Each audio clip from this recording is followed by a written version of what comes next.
menyadari kelemahan atas diri kami masing-masing. Kadang-kala kami ingin berbuat sesuatu yang baik di hadapan-Mu, tapi yang tidak baik yang kami lakukan. Namun hari ini Tuhan, pagi yang indah ini Tuhan, kembali kami datang di hadapan-Mu dengan merendahkan diri, mengakui segala kekurangan kelemahan kami. Dan sekarang tiba saatnya kami akan mendengar sebagian daripada kebenaran firman. Berbicaralah kepada kami Tuhan, sehingga kami mengerti apa yang menjadi kehendak Tuhan dalam hidup kami. Urapi kami semua, urapi hamba-Mu yang hina, yang tidak ada apa-apanya. Pakai mulut bibir hamba untuk menyampaikan isi hati-Mu kepada jemaat yang ada di tempat ini, sehingga firman yang disampaikan itu akan menjadi berkat buat kami semua, baik yang mendengar bahkan yang menyampaikan. Segala pujian, syukur, hormat dan kemuliaan kami kembalikan kepada-Mu.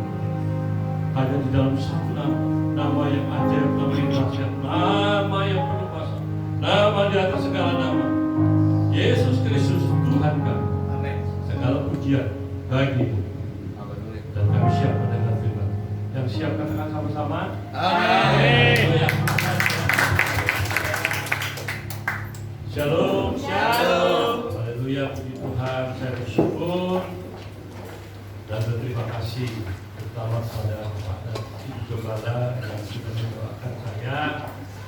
Kalau tepatnya kemarin tanggal 20 Februari saya berulang tahun. Haleluya. Saya tahu sih. Dan sudah mengucapkan kepada saya, tapi mungkin ada sebagian yang tidak tahu. Siapa yang tahu umur saya berapa sekarang? Malah kasih tahu. Padahal saya maunya jemaat yang sudah nebak gitu loh, mau saya kasih hadiah. Gitu. Balas ini asas tahu. Hadiahnya kan jadi deh. Masih muda ya? Amin. 8 tahun. Haleluya. Wah, hampir 70 ya. Ada yang di atas saya 68 tahun? Ada. Rasanya nggak ada ya? Nggak ada ya? Jadi baru mak saya paling muda ya? Amin. Puji Tuhan, mari kita sama-sama buka Alkitab kita. Terima kasih kepada Bapak Gembala, Ibu Gembala, Majelis, Pak Ano, dan Ibu Emel, dan juga seluruh jemaat yang sudah mengundang saya kembali. Kita sama-sama beribadah di tempat ini. Mari saya akan mengajak Bapak Ibu Saudara membuka Alkitab kita di dalam Matius 6. Matius 6 ayat 33 sampai dengan ayat 34. Matius 6 ayat 33 sampai ayat 34. Sudah ketemu semua? Ya, kalau sudah nanti kita akan baca bersama-sama ya. Matius 6 ayat 33 sampai ayat 34, ayat yang sudah tidak asing lagi bagi kita semua. Sampai hitungan ketiga kita akan baca bersama-sama ya. 1, 2, 3. Tetapi carilah dahulu kerajaan Allah dan kebenarannya, maka semuanya itu akan ditambahkan kepadamu. Sebab kamu khawatir karena hari besok mempunyai kesusahannya sendiri, kesusahan sehari cukuplah untuk sehari. Tema firman Tuhan hari ini saya ambil judulnya fokus kepada Tuhan dalam segala hal. Temanya adalah fokus kepada Tuhan dalam segala hal. Bapak Ibu yang terkasih di tempat ini, berbicara tentang kerajaan Allah itu bukan berbicara tentang kehidupan jasmani, tetapi tentang kehidupan rohani. Firman Tuhan berkata oleh Rasul Paulus, katakan di dalam Roma 14 ayat 17, sebab kerajaan Allah bukanlah soal makanan dan minuman, tetapi soal kebenaran, damai sejahtera dan sukacita oleh Roh Kudus. Di dalam 1 Korintus 4 ayat 20 firman Tuhan berkata, sebab kerajaan Allah bukan terdiri dari kuasa, dari perkataan, tetapi dari kuasa. Oleh karena itu Bapak Ibu yang ada di tempat ini, dalam kondisi keadaan pada saat sekarang ini, kehidupan orang Kristen itu akan menjadi dua bagian. Ya. Kehidupan orang Kristen akan menjadi dua bagian. Ada sebagian yang tidak mampu dan tidak kuat, tidak tahan menghadapi segala tantangan, persoalan, masalah, pergumulan di dalam kehidupannya. Padahal firman Tuhan sudah berkata di dalam 2 Timotius 3 ayat 1, ketahuilah bahwa hari-hari terakhir akan datang masa yang sukar. Orang-orang yang model begitu tidak mampu menghadapi segala tantangan yang ada. Bahkan dikatakan dalam firman Tuhan, mereka itu adalah orang-orang yang dia akan menjadi orang yang murtad. 1 Timotius 4 ayat 1, tetapi Roh dengan tegas mengatakan bahwa waktu-waktu kemudian ada orang yang murtad. Mereka akan mengikuti roh-roh penyesat dan ajaran setan-setan. Ini orang-orang yang seperti terjadi di hari-hari sekarang ini. Bapak Ibu yang terkasih dalam Tuhan Yesus Kristus, bahkan ada di antara mereka adalah orang-orang yang sudah mengecap karunia surgawi, yang sudah mendapat bagian di dalam pekerjaan Tuhan, di dalam kehidupannya, bahkan menjadi pelayan Tuhan yang luar biasa, tetapi mereka menjadi orang yang murtad. Ibrani 6 ayat 4 sampai 6 firman Tuhan berkata, dikatakan firman Tuhan, sebab mereka yang pernah diterangi hatinya, yang sudah mengecap karunia surgawi, yang sudah mendapat bagian dalam Roh Kudus, yang sudah mengecap firman Allah yang baik dan karunia-karunia dunia yang akan datang, namun murtad lagi, yang tidak dapat diperbarui lagi sedemikian hingga mereka bertobat, sebab mereka sudah menyalibkan anak Allah untuk kedua kalinya bagi mereka dan menghinanya di muka umum. Bapak Ibu yang ada di tempat ini, hati-hati. Orang-orang model begini itu adalah orang-orang yang tidak akan mungkin diperbarui, dikatakan firman Tuhan, sehingga mereka bertobat, karena mereka sudah menyalibkan anak Allah bagi mereka dan menghinanya di muka umum. Bapak Ibu yang ada di tempat ini, saya ingatkan kepada kita yang ada di tempat ini. Dan orang-orang yang model begini itu selalu mengandalkan kekuatannya sendiri. Mereka datang kepada manusia, padahal firman Tuhan jelas berkata dalam Yeremia 17 ayat 5, terkutuklah orang yang mengandalkan kepada manusia, yang mengandalkan kekuatannya sendiri, dan yang hatinya menjauh dari Tuhan. Mereka itu datang kepada siapa? Karena persoalan dalam hidup yang tidak mampu dihadapinya, mereka datang kepada dukun, mereka datang kepada paranormal, mereka datang kepada orang-orang pintar. Inilah yang terjadi saat-saat sekarang ini. Dan orang-orang Kristen yang model begini adalah orang-orang yang murtad, yang tidak akan lagi mendapat bagian dalam kerajaan Allah di surga kalau mereka tidak bertobat. Oleh karena Bapak Ibu yang terkasih dalam Tuhan Yesus Kristus, mari kita introspeksi diri kita masing-masing. Kita bagian mana? Ini bagian yang pertama. Dan bagian yang kedua adalah sebagian lagi hidupnya semakin hari semakin dekat dengan Tuhan, semakin melekat dengan Tuhan. Saya percaya di antara Bapak Ibu Saudara yang ada di tempat ini adalah orang-orang yang hidupnya dekat dengan Tuhan. Amin. Amin. Oleh karena itu Bapak Ibu yang ada di tempat ini, orang-orang model begini tak heran kalau diberkati oleh Tuhan. Tidak heran kalau orang yang berharap, yang mengandalkan Tuhan itu akan diberkati oleh Tuhan. Katakan amin. Amin. Yeremia 17 ayat 7 dan 8 dikatakan, diberkatilah orang yang mengandalkan kepada Tuhan, yang menaruh harapannya kepada Tuhan. Dia akan seperti pohon yang ditanam di tepi air, yang merapatkan akar-akarnya ke tepi batang air, yang tidak mengalami datangnya panas terik, yang daunnya tetap hijau, yang tidak khawatir dalam tahun kering, dan tidak berhenti menghasilkan buah. Orang-orang model begini itu akan diberkati. Saya katakan tadi, tidak heran kalau mereka diberkati oleh Tuhan. Oleh karena itu Bapak Ibu yang terkasih di tempat ini, dan mereka adalah orang-orang yang rajin ke gereja, seperti Bapak Ibu Saudara yang ada di tempat ini. Tak pernah meninggalkan jam-jam ibadah saudara setiap hari Minggu. Bahkan kalau tidak datang ke online, tak apa-apa kondisi keadaan sekarang ini. Tapi tidak pernah berhenti beribadah. Ada persekutuan mesbah keluarga di rumahnya. Amin. Tidak pernah berhenti melakukan apa yang Tuhan perintahkan kepadanya. Orang-orang begini adalah orang-orang yang sungguh luar biasa. Makanya firman Tuhan berkata dalam Ibrani 10 ayat 25, janganlah kita menjauhkan diri dari pertemuan-pertemuan ibadah kita, seperti yang dibiasakan oleh beberapa orang, Tapi marilah kita saling menasihati dan semakin giat melakukannya menjelang kedatangan Tuhan yang mendekat. Sekarang ini adalah kedatangan Tuhan sudah mendekat. Jadi persekutuan kita pada Tuhan itu harus sungguh-sungguh lebih daripada biasanya. Kita harus hidup dekat, melekat, nempel sama Tuhan. Kalau tidak, kita tidak mampu menghadapi kondisi keadaan sekarang ini. Tapi saya percaya orang-orang yang seperti itu adalah orang-orang yang melakukan firman Tuhan. Amin. Amin. Mereka melakukan firman Tuhan. 1 Tesalonika 5 ayat 16-18 firman Tuhan berkata, bersukacitalah senantiasa, tetaplah berdoa, mengucap syukurlah dalam segala hal, karena itulah yang dikehendaki Allah dalam Kristus Yesus bagi kamu, bagi kita semua. Amin. Amin. Ya, orang-orang yang melakukan firman Tuhan. Haleluya. Oleh karena itu di dalam Yesaya 32 ayat 17 dikatakan, di mana ada kebenaran, di situ akan tumbuh damai sejahtera. Akibat kebenaran ada ketenangan, ada ketentraman untuk selama-lamanya. Amen. Bapak Ibu yang ada di tempat ini, mereka adalah orang-orang yang sungguh luar biasa.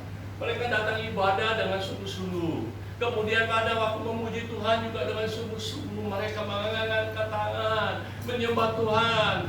Kadang-kadang saya perhatikan ada orang yang menyembah Tuhan seenaknya, tetapi saya percaya jemaat di sini menyembah Tuhan dengan sungguh-sungguh, walaupun tidak perlu angkat tangan, tapi merasakan ada lawatan Tuhan.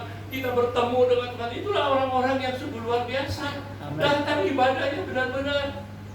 Pada saat mendengar firman Tuhan juga fokus kepada Tuhan. Tidak lihat kiri kanan, tetapi fokus apa yang disampaikan oleh hamba Tuhan. Karena apa?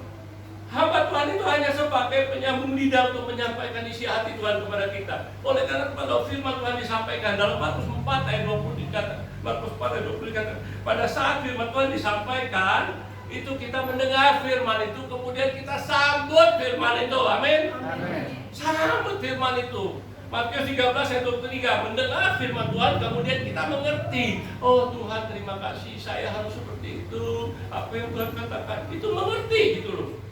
Kemudian dalam Lukas 8 ayat 15 firman Tuhan disampaikan, kemudian kita simpan dalam hati. Simpan itu bukan berarti disimpan begitu saja, tapi artinya dilakukan dalam hidupmu. Kemudian kita akan menjadi orang yang sungguh-sungguh menyenangkan hati Tuhan. Amin. Bapak Ibu yang ada di tempat ini, hari ini saya mengajak kita belajar kepada tema firman Tuhan hari ini adalah fokus kepada Tuhan dalam segala hal. Itu tadi pendahuluan dulu ya Bapak Ibu Saudara. Sekarang kita belajar lebih jauh lagi ya. Mengapa kita harus fokus kepada Tuhan? Pertanyaannya sekarang, mengapa kita harus fokus kepada Tuhan? Ada 3 pelajaran yang akan saya sampaikan. Pelajaran yang pertama adalah hidup kita ada di dalam tangan Tuhan. Katakan amin. Amin. Percaya hidup kita ada dalam tangan Tuhan? Amin. Amin. Itulah yang pertama. Mengapa kita harus fokus kepada Tuhan? Karena yang pertama adalah hidup kita ada dalam tangannya Tuhan. Amin. Ayat 12 ayat 10 firman Tuhan berkata bahwa di dalam tangannya terletak nyawa segala yang hidup dan napas setiap manusia. Artinya hidup mati kita itu ada dalam tangan Tuhan. Oleh karena itu jangan takut mati. Saya pernah bawa firman Tuhan tuh di sini waktu beberapa tahun yang lampau. Jangan takut mati orang Kristen. Nah, itu nanti saya kapan-kapan saya ulangi lagi ya. Bapak Ibu yang terkasih dalam Tuhan Yesus Kristus, hidup kita ada di dalam tangan Tuhan. Jadi kalau hidup kita dalam tangan Tuhan, apa yang perlu kita takuti? Tidak ada. Perlu apa yang perlu kita khawatirin? Tidak ada. Tidak perlu bimbang, tidak perlu ragu lagi. Karena kita percaya hidup kita ada dalam tangan Tuhan. Amin. Amin. Di dalam Mazmur 91 ayat 7 berkata, walau 1000 rebah di sisimu dan 10.000 di sebelah kananmu, tetapi itu tidak akan menimpamu. Walaupun keadaan dunia semakin goncang-ganjing saat ini, tetapi percaya, karena hidup mati kita ada dalam tangan Tuhan, maka segala sesuatu terjadi biarin gimana Tuhan saja. Kita ikut aja maunya Tuhan. Amin. Amin. Amin. Walau 1000 rebah di sisimu, Kau tetap Allah penolongku. Walau 1000 rebah di kananku, takkan ku goyah, sebab Yesus sertaku.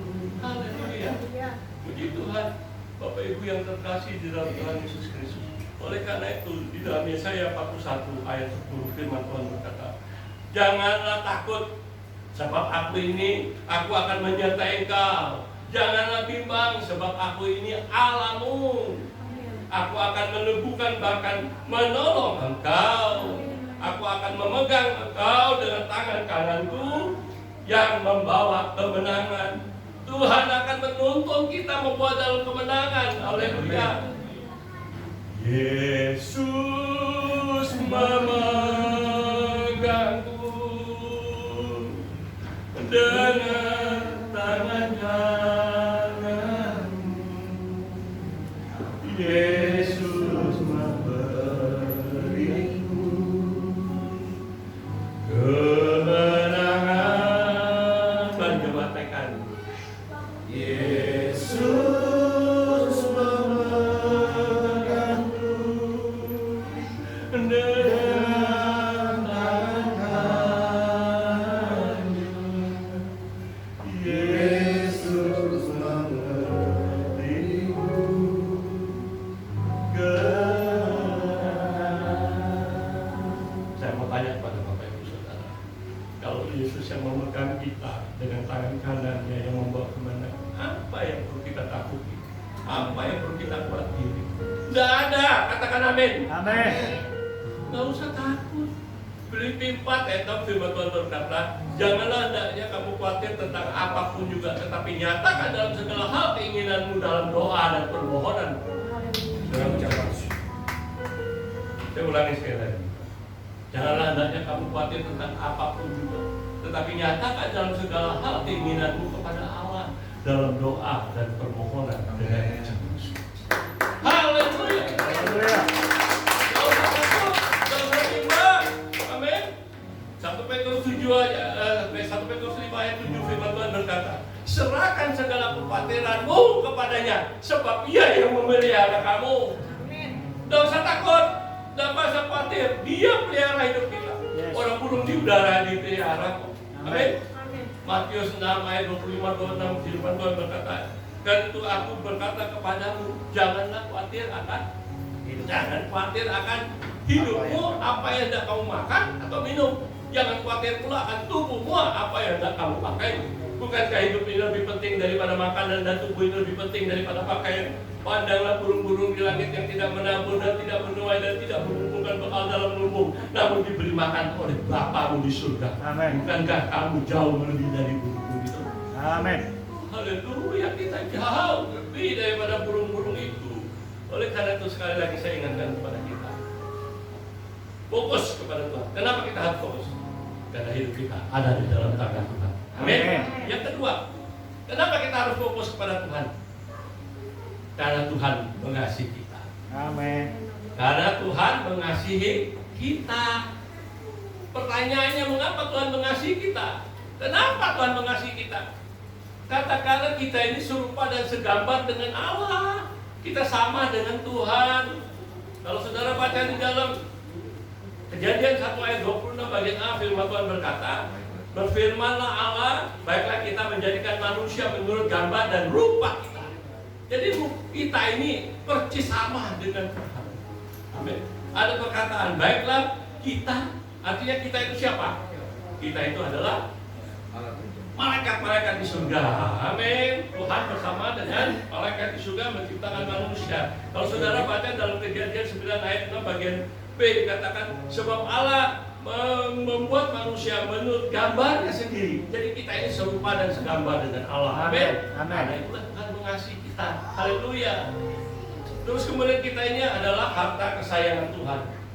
Harta kesayangan Tuhan. Kalau saudara baca dalam Keluaran 19 ayat 5, firman Tuhan berkata, jadi sekarang jika kamu sungguh-sungguh mendengar firman-Ku dan berpegang pada perjanjianku, maka kamu akan menjadi harta kesayanganku dari segala suku dan segala bangsa. Sebab aku ini punya seluruh bumi. Haleluya, kita akan menjadi harta kesayangan Tuhan. Yesaya 43 ayat 4 bagian A dikatakan, sebab engkau berharga di mataku dan mulia, dan aku ini mengasihi engkau. Oleh karena itu, kenapa kita harus fokus? Karena Tuhan mengasihi kita. Amin. Amin, amin. Haleluya. Bahkan dikatakan dalam Ulangan 32 ayat 10 bagian terakhir dikatakan kita adalah sebagai biji matanya Allah. Amin. Amin. Amin. Biji Amin. matanya Allah karena Dia mengasihi kita, karena kita adalah biji matanya Allah. Roma 8 ayat 14, semua orang yang dipimpin oleh Roh Allah adalah anak-anak Allah. Jadi percaya Bapak Ibu Saudara, kita semua ini adalah anak-anak Allah. Amin. Amin. Karena Tuhan mengasihi. Bapak Ibu yang terkasih dalam Tuhan Yesus Kristus, itu yang kedua. Dan yang ketiga, mengapa Tuhan kita harus fokus kepada Tuhan? Yang pertama tadi apa? Kita harus fokus kepada Tuhan karena hidup kita ada di dalam tangan Tuhan. Yang kedua, karena Tuhan mengasihi kita. Dan yang ketiga, karena apa? Tuhan membentuk kita seturut dengan kehendaknya. Karena Tuhan membentuk kita seturut dengan kehendaknya. Bapak Ibu yang terkasih, percaya Tuhan membentuk kita itu sesuai dengan kehendak Tuhan. Makanya dalam Yeremia 29 ayat 11 firman Tuhan berkata, sebab aku ini mengetahui rancangan-rancangan apa yang ada padaku mengenai kamu, demikian firman Tuhan, yaitu rancangan damai sejahtera, bukan rancangan kecelakaan, untuk memberi kepadamu hari depan yang penuh harapan. Amin. Tuhan sudah merancang kita itu seturut dengan kehendaknya. Kalau saudara baca di dalam Yeremia 18 ayat 1 sampai 6 itu menceritakan, Yeremia 18 ayat 1 sampai 6 menceritakan seorang tukang periuk yang membuat bejana.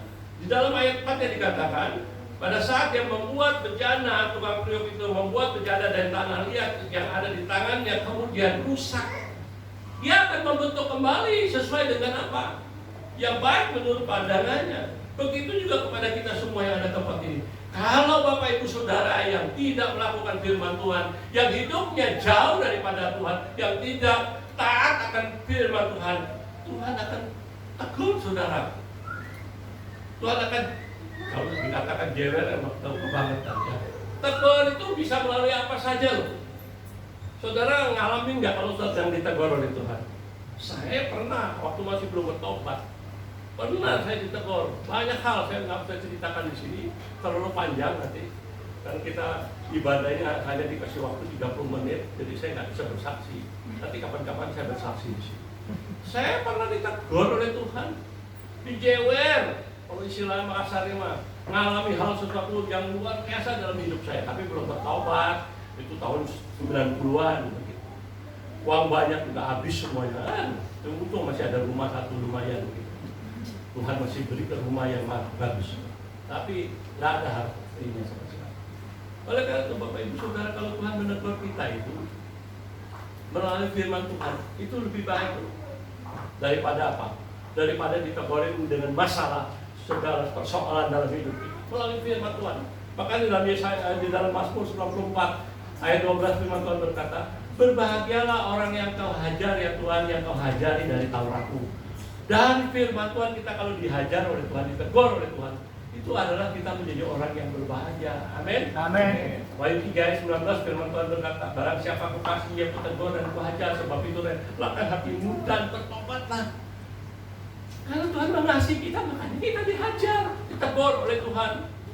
Kalau orang bukan anak-anak Tuhan, kita orang-orang yang bukan dalam Tuhan, boro-boro. Sekarang saya mau tanya, kalau misalkan anak tetangga nakal mau dijewer anak tetangga, halo, bisa diimut sama orang tuanya, bisa digamparin, bisa digebuk, betul nggak? Tetapi kalau anak Tuhan itu pasti kita kalau dijewer, karena Dia mengasihi kita, amin, amin. Dia mengasihi kita, makanya kita ditegur oleh Dia. Oleh karena itu Bapak Ibu yang ada di tempat ini, mari kita mau senantiasa datang di hadapan Tuhan. Kita mengakui segala perbuatan kita, datang dengan merendahkan diri di hadapan Tuhan. Saya mau ingatkan kepada kita, segala sesuatu yang terjadi dalam hidup kita hari lepas hari, itu tidak ada terlepas dari pandangan kita. Kenapa? Di dalam Mazmur 33 ayat 13, mata Tuhan ada di segala tempat mengawasi orang. Mazmur 33 ayat 13, Tuhan memandang dari surga mengawasi anak manusia. Amin. Kalau di dalam Amsal 15 ayat 3 dikatakan firman Tuhan, mata Tuhan ada di segala tempat mengawasi orang jahat dan orang baik. Amin. Amin. Oleh karena itu Tuhan melihat kita semua yang ada di tempat ini. Ibrani 4 ayat 13, tidak ada yang tersembunyi di hadapannya, semuanya telanjang terbuka dan kita harus mempertanggungjawabkannya di hadapan Tuhan. Oleh karena itu jangan main-main sama Tuhan. Mari, di antara Bapak Ibu Saudara, saya nggak tahu apa yang menjadi persoalan saudara. Kalau memang pada saat ini saudara sudah mulai jauh dari Tuhan, mari dekat dengan Tuhan, melekat dengan Tuhan. Okay? Datang di hadapannya. Tuhan itu sungguh luar biasa, dia sangat baik kepada kita. Amin. Amin. Karena kita adalah anak-anak Dia. Dia mengasihi kita. Dia membentuk kita seturut dengan kehendaknya. Oleh karena itu mari datang dengan merendahkan diri di hadapan Tuhan. 1 Yohanes 1 ayat 9 firman Tuhan berkata, jika kita mengaku dosa kita, maka Ia setia, Ia adalah setia dan adil. Dia akan mengampuni segala dosa kita dan menyucikan kita dari segala kejahatan. Amin. Apapun dosamu, besar kecil, dosa is dosa, datang di hadapan Tuhan dengan merendah diri dan mengaku di hadapan Tuhan. Makanya kalau doain orang, kalau orangnya tidak mau didoakan atau kita mendoakan begitu saja, tidak mempan, percuma. Orang itu sendiri yang berkepentingan, yang harus mengaku di hadapan Tuhan, mau bertobat, baru kita doain, baru jaspleng. Jadi kalau nggak mau, percuma. Berbusa-busa juga kita jungkir balik juga doanya percuma. Karena dia mengeraskan hati. Karena Tuhan ingin hati kita itu diserahkan kepadanya. Makanya dikatakan firman Tuhan tadi 1 Yohanes 1 ayat 9, jika kita mengaku dosa, maka Ia setia dan adil. Ia akan mengampuni segala dosa kita dan menyucikan kita dari segala kejahatan. Walaupun dosamu merah seperti kernisi akan menjadi putih seperti salju. Walaupun merah seperti kain kesumba akan menjadi putih seperti bulu domba. Yesaya 1 ayat 18. Oleh karena itu mari datang di hadapan Tuhan. Amin. Pagi hari ini Bapak Ibu Saudara yang ada di tempat ini, saya bukan ngomel-ngomel ya. Saya bukan marah-marah kepada saudara, tapi saya ingin kepada kita semua yang ada di tempat ini, Bapak Ibu Saudara dan saya, kita sungguh-sungguh mau fokus kepada Tuhan. Amin. Kenapa kita harus fokus kepada Tuhan? Yang pertama adalah kenapa? Karena ada dalam tangannya. Karena hidup kita ada di dalam tangan Tuhan. Kedua, karena Tuhan mengasihi kita. Dan ketiga, Tuhan membentuk kita seturut dengan kehendaknya. Oleh karena itu, kita mau fokus pada Tuhan. Mari saya pakai Bapak Ibu Saudara untuk bangkit berdiri. Kita mau naikkan satu pujian di hadapan.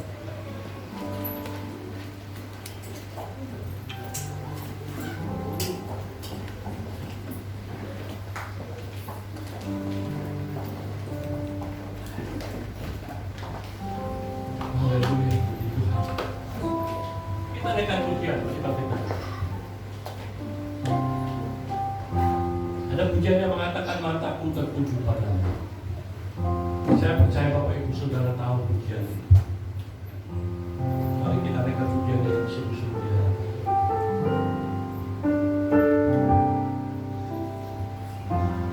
Haleluya.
Saya percaya Tuhan begitu baik. Engkau Tuhan yang Dia mau kita adakan suatu perubahan dalam diri kita di dalam nama Yesus. Saya berharap Bapak Ibu Saudara yang ada tempat ini adalah orang-orang yang sungguh-sungguh hidup dekat dengan Tuhan lekat. Namun namanya manusia, kadang-kadang kita ingin berbuat sesuatu yang baik, apa yang dikatakan Rasul Paulus, tapi yang tidak baik yang dia lakukan. Ingin berbuat sesuatu yang baik, tapi yang tidak baik. Ingin mengasihi Tuhan dengan sungguh-sungguh, tapi hanya di gereja, tapi sampai rumah lupa lagi. Dalam kehidupan sehari-hari kadang-kadang kita saling menyakiti, saling membenci. Tapi hari ini saya minta kepada Bapak Ibu Saudara yang ada tempat ini, Tuhan ingin kita berubah hidup kita sungguh-sungguh di hadapan Tuhan, mengakui segala kekurangan, kelemahan kita di hadapan Tuhan. Dan Tuhan begitu mengasihi kita. Tuhan begitu mengasihi kita. Oleh karena itu Bapak Ibu yang ada di sini, apa yang menjadi persoalan? Arahkan pandanganmu hanya kepada Tuhan. Arahkan pandangan rohanimu hanya kepada Tuhan. Kalau ada di antara saudara yang menghadapi masalah tantangan dalam hidup, angkat tangan dulu di hadapan Tuhan. Jangan yang kiri kanan, tidak usah malu-malu. Angkat tangan di hadapan Tuhan. Dan Tuhan ingin melihat saudara, karena Dia tahu satu persatu di antara kita, karena tidak ada yang tersembunyi di hadapan. Dia melihat saudara masing-masing. Ada masalah yang saudara hadapi, ada pergumulan. Oleh karena itu, mari angkat tangan. Saya beri waktu kepada saudara untuk mengakui di hadapan Tuhan. Katakan kepada Tuhan apa yang menjadi persoalan.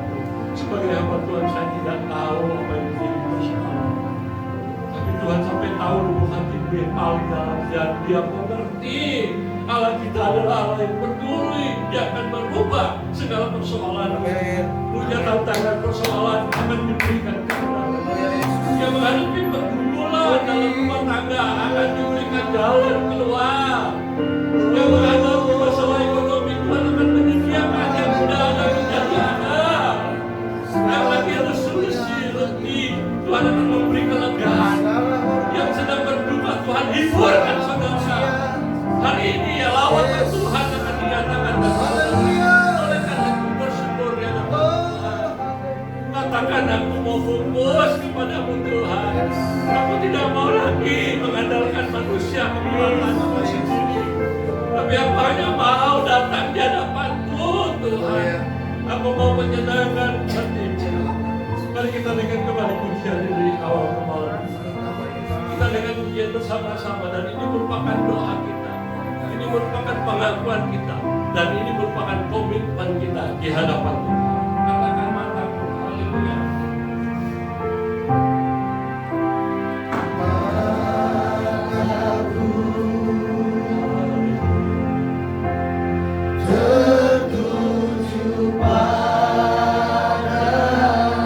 Amin. Terima kasih Tuhan.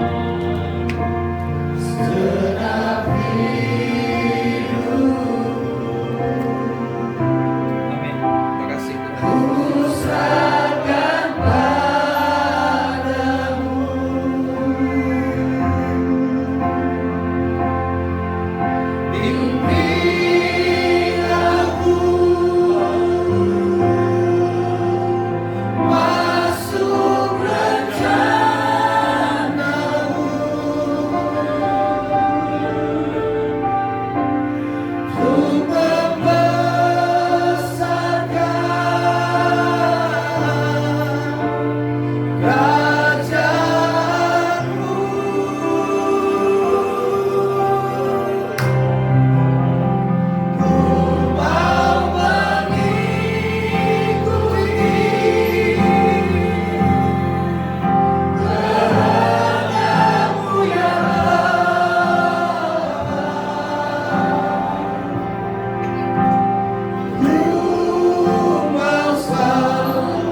saudaraku yang terkasih dalam nama Tuhan, firman Tuhan luar biasa pada hari ini. Firman Tuhan ajar kita bahwa kita mau fokus kepada Tuhan. Kita fokus kepada Tuhan karena Tuhanlah di dalam tangannya kita ini ada. Oleh sebab itu segala hal apapun kita tidak perlu khawatir dalam hidup ini. Sebab orang yang khawatir akan binasa. Hal yang kedua yang Tuhan ajarkan buat setiap kita, saudara, bahwa kita ini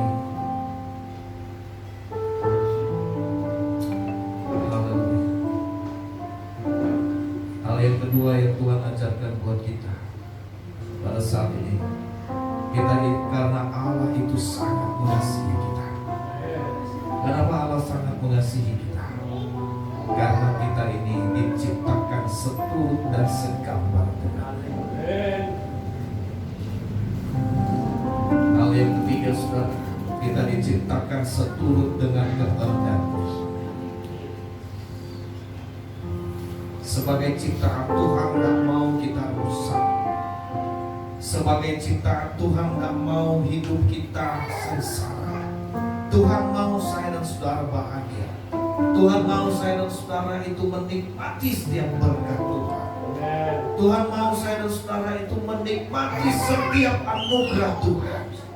Oleh sebab itu, saudara, ada hal-hal yang mungkin kurang tidak enak di dalam hidup kita. Itu karena Tuhan ingin mencoba membentuk kita kembali, untuk kita boleh seturut dengan kehendaknya. Ketika Ia mencoba membentuk kita, mungkin hal ini kita rasakan tidak baik. Mungkin kita rasakan bahwa kenapa harus aku alami ini. Tapi ingat saudara, itu adalah membentuk kita kembali supaya kita berharga di matanya. Supaya kita memiliki nilai yang baik, memiliki satu hal yang luar biasa, di mana Tuhan akan selalu memberkati dan menyertai kita. Bapak Ibu saudaraku yang terkasih, hari-hari ini tidak boleh menawan kita. Hal apapun yang terjadi tidak boleh menawan kita. Tetapi biarlah melalui firman Tuhan hari ini kita boleh diberkati, kita boleh dikuatkan. Oleh sebab itu yang sakit, percayalah kau pasti sembuh. Amin. Engkau yang dalam kekurangan, percaya bahwa Tuhan pasti mencukupkan. Kita yang ada dalam masalah, percayalah Tuhan punya jalan keluar. Dan Dia sanggup menolong saya dan saudara. Terima kasih Bapa di surga. Terima kasih Tuhan Yesus. Kami berdoa bersyukur kepada Engkau oleh kebenaran firman yang boleh kami terima pada saat ini. Firman Tuhan disampaikan begitu luar biasa. Kami bersyukur Tuhan, kami boleh diajar, kami boleh ditegur pada hari ini. Dan firman-Mu berkata, ya Tuhan, berbahagialah orang yang ditegur oleh Taurat Tuhan. Terima kasih Bapak. Biarlah Roh Kudus-Mu terus yang akan memimpin kami, untuk kami boleh melakukan firman Tuhan ini hari lepas hari dalam hidup kami. Berkati hamba-Mu, Bapak Pendeta Hendrawan ya Tuhan, sebagai orang tua kekasih kami mau serahkan ke dalam tangan Tuhan. Mari Tuhan Engkau berkati kehidupannya, berkati rumah tangga, berkati anak cucu kami, berkati kesehatan mereka. Terlebih ya Tuhan, berkati pelayanan dia, sehingga dimanapun beliau menyampaikan kebenaran firman-Mu, ada jiwa yang dipulihkan, ada hati yang dipulihkan, ada jiwa yang diselamatkan. Terima kasih Bapa di surga, dan nama Tuhan dipermuliakan. Terima kasih Tuhan Yesus.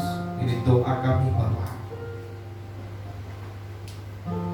Terpuji-pujilah nama Tuhan. Di dalam nama Yesus kami berdoa dan mengucap syukur. Haleluya. Bila yang sudah diberkati